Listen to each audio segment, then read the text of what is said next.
Morjesta vaan, meitsi on Vikke ja tervetuloa meikäläisen uudistuneelle kanavalle. Tämä on vanha kanavahan tää on, mutta täältä lähti suunnilleen kaikki videot alas, mitä löytyi. Yhden videon jätin, että on jotain katsottavaa. Omasta mielestäni ehkä kanavan hauskin videokin vielä. Mutta ajatuksena, minkä takia mä tyhjensin kanavaa? No, mä ajattelin, että mä aloitan koko tämän homman alusta, koska aiemmin tällä mun kanavalla ei ollut minkäännäköistä niin fiksua punaista lankaa, mitään mikä viedä tätä niin eteenpäin. Et yrittää vaan tehdä ja sinnitellä ja räpeltää. Mutta nyt mulla on löytynyt semmonen pieni punainen lanka, että mistä mä voisin ruveta tekemään videoita, mitä mä voisin alkaa kuvaan. Noi tuolla pikkusen antaa osviittaa samoin kuin toi. Mä rupean tekemään ihan vlogeja, siis videoblogia mun elämästä lähinnä.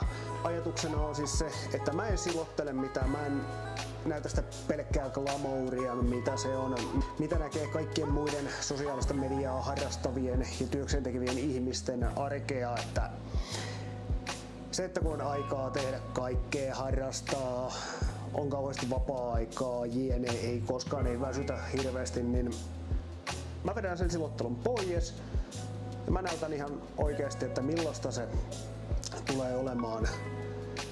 Sitten jahka tuo lapsi tuosta kesällä syntyy. Ja se, että mitä kaikkea mä sitten teen, niin kirjaimellisesti mä yritän vaan selviytyä. Niin yritän selviytyä lapsiarjesta, töistä, harrastukset yritetään sisällyttää jotenkin mukaan tähän elämään ja muutenkin kaikkea. No, pitkä aika siitä kun mä oon viimeksi mitään julkaissut, jos ei TikTokia lasketa oikeastaan, niin enpä mä nyt ihan kauheesti.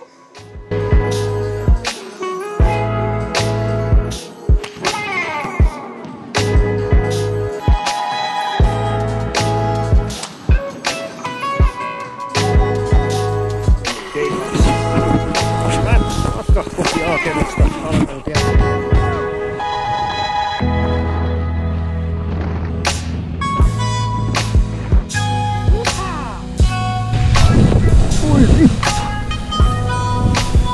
Nyt kävi huonosti.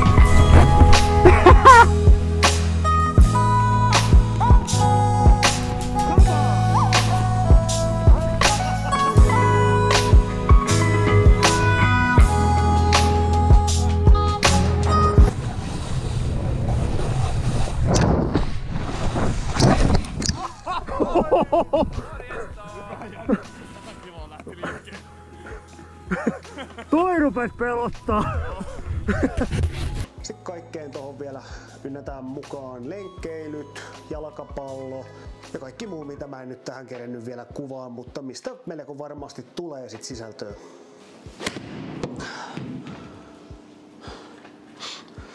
Ja se mitä mä unohdin aiemmin sanoa, niin hain myös opiskeleen, mutta siitä kerrotaan vielä vähän myöhemmin, mutta siellä lukemista tulee olemaan haasteita. Tein siinä pieni tämmönen tervetuloa ilmoitus niin sanotusti tähän. Tervetuloa seuraan mun ja meidän elämää.